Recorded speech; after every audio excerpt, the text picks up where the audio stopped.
You were a lead negotiator in the bipartisan border deal that was coming together last year. Shouldn't it be a priority for everyone to get immigration and border funding passed in this bill? What say you about that argument that Homan makes? Well, you are right. We had a bipartisan agreement last year to put billions of new dollars into border security, but also to change the laws to reflect the current reality. What this administration is doing is violating the law every single day.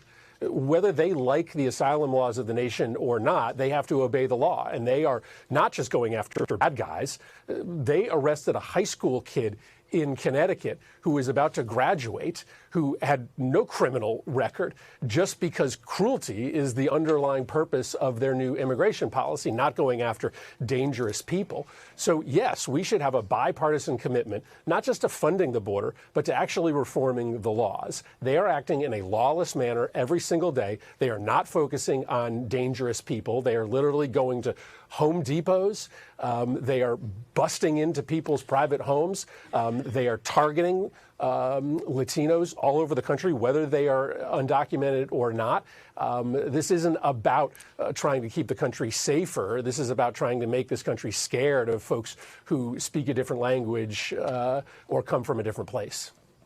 You know, border crossings are at a record low. Do you give the Trump administration some credit for that? And are you, when you look at those figures, do you think things are moving in the right direction, at least in that regard, Senator?